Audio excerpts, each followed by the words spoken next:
దాయకమైనటువంటి నాయకులు నిమ్మల రామానాయుడు గారిని మాట్లాడవలసిందిగా కోరుతున్నాం.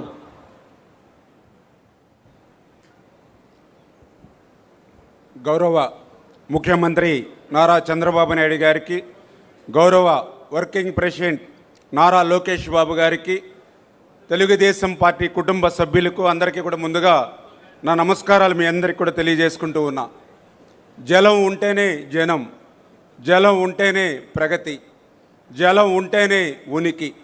అందుకే ఏ దేశ చరిత్ర చూసినా కూడా ఎక్కడ జలం ఉంటే అక్కడ నాగరికతలు అభివృద్ధి చెందినటువంటి పరిస్థితి.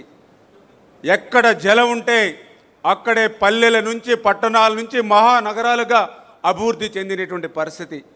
అటువంటి సత్యాన్ని గ్రహించే ఆ రోజు అన్న ఎన్టీ రామారావు గారి దగ్గర నుండి ఈరోజు చంద్రబాబు నాయుడు గారి వరకు సాగునీటి రంగానికి అత్యంత ప్రాధాన్యత ఇస్తూ, అందుకే ఈరోజు ఆంధ్రప్రదేశ్ రాష్ట్ర చరిత్రలో ఇరిగేషన్ శాఖలో తెలుగుదేశం పార్టీకి ముందు, తెలుగుదేశం పార్టీకి తర్వాత అనేటువంటి విధంగా చరిత్రలో మనందరం కూడా చూడవచ్చు.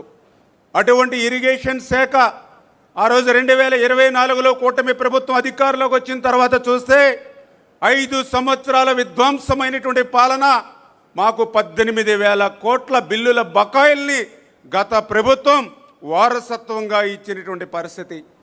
అటువంటి విధ్వంసకరమైనటువంటి ఆర్థిక సంక్షోభాన్ని తట్టుకుంటూ ఏ ప్రాజెక్ట్ ఎప్పుడు మొదలు పెట్టాలి, ఎప్పుడు పూర్తి చేయాలనేటువంటి లక్ష్యాన్ని చంద్రబాబు నాయుడు గారు నిర్దేశించి, అందులో భాగంగా హంద్రీనివా జీవనాడి రాయలసీమకు అటువంటి హంద్రీనివా గత 5 సంవత్సరాల పాలనలో ఒక్క అడుగు కూడా ముందుకేయకపోతే 2024లో చంద్రబాబు నాయుడు గారు చెప్పారు 2025 కల్లా పూర్తి చేస్తాం ఫస్ట్ ఫేజ్ అని ఇచ్చినటువంటి మాట ప్రకారం 5 సంవత్సరాల్లో చేయలేనటువంటి పనిని ఒక్క సంవత్సరంలో హంద్రీనివాను పూర్తి చేసి 727వ కిలోమీటర్ వరకు కూడా కృష్ణా జలాలను తీసుకెళ్లినటువంటి నాయకుడు నారా చంద్రబాబు నాయుడు గారు.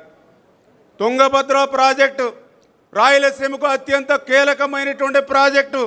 అటువంటి తుంగభద్ర గేట్లు ప్రమాదభరితంగా ఉన్నాయని 5 సంవత్సరాలు ఆ రోజు నిపుణులు హెచ్చరిస్తే పట్టనటువంటి ప్రభుత్వం గత ప్రభుత్వం.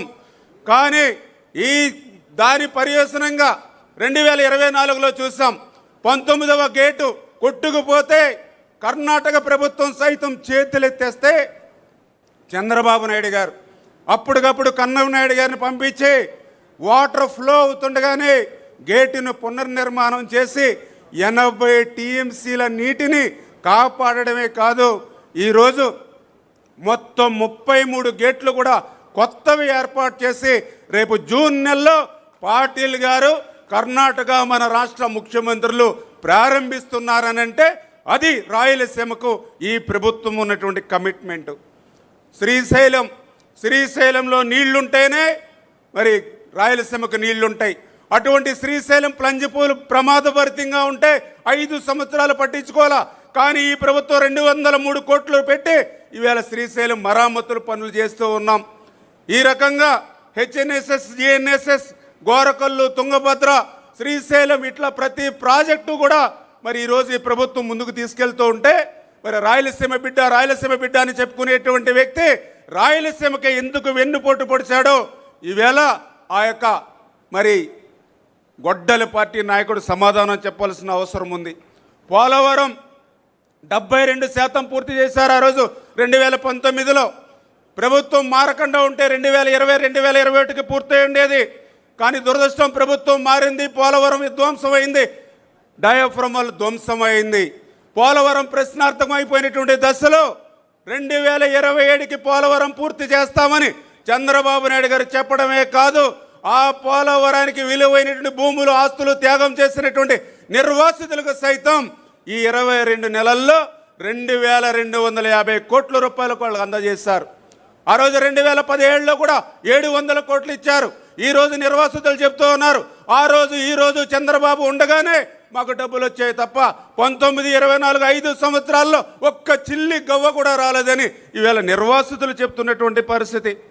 వెలిగొండ పూర్తవనటువంటి ప్రాజెక్టుని పూర్తయిందని జాతికి అంకితం దగా మోసం చేస్తే ఈరోజు ఈ కూటమి ప్రభుత్వం అటు హెడ్ వర్క్స్ ఏదైతే ఆ యొక్క lining, benching, TBM machine, feeder canal, Nallamala Sagar R&R 900 కోట్లు, ఈ రకంగా 2500 కోట్ల రూపాయలు ఈ యొక్క 2 సంవత్సరాలనే ఖర్చు పెట్టి రేపు 2026 కల్లా పూర్తి చేసేటువంటి లక్ష్యంతో ఈరోజు చంద్రబాబు నాయుడు గారు పనిచేయడం.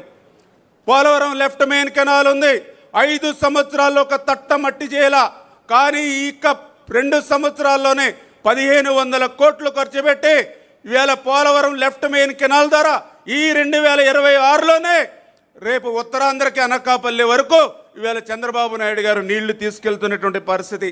ఈ రకంగా 23 నెలల్లోనే 23,000 కోట్ల రూపాయలు ఈరోజు ఇరిగేషన్కి పెట్టి రాబోయేటువంటి 3 సంవత్సరాల్లో కూడా 36 ప్రాజెక్టుని ప్రాధాన్యత పెట్టి ఇరిగేషన్ క్యాలెండర్ని తన అనుభవంతో రూపొందించినటువంటి నాయకుడు నారా చంద్రబాబు నాయుడు గారు అనే విషయాన్ని సందర్భంగా తెలియజేసుకుంటూ, నదుల అనుసంధానం ఆ రోజే మనవాడు మన తెలుగు బిడ్డ చెప్పాడు KL రావు, ఈ యొక్క భారతదేశంలో కరువు కాటకాలు పోవాలని అంటే గంగా నది నుండి యమున, యమున నది నుండి మహానది, మహానది నుండి గోదావరి, గోదావరి నుండి కృష్ణ, కృష్ణ నుండి కావేరి, గార్లెండింగ్ ఆఫ్ రివర్స్ ఉండాలని దాన్ని అందిపుచ్చుకునేటువంటి ముఖ్యమంత్రి మన చంద్రబాబు నాయుడు గారు.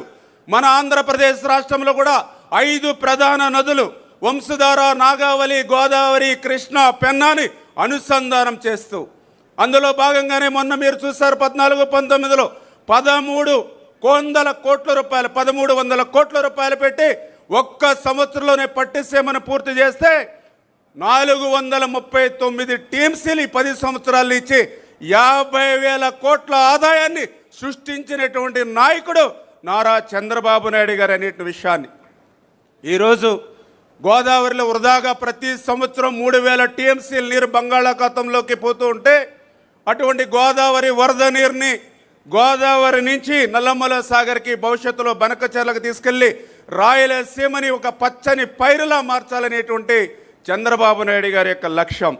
అదేవిధంగా వంశధార, నాగావళి అనుసంధానానికి నేరేడి బ్యారేజ్ నిర్మాణం చేసి ఉత్తరాంధ్రకి కళ సాకారం చేయాలనేటువంటి ఆలోచన.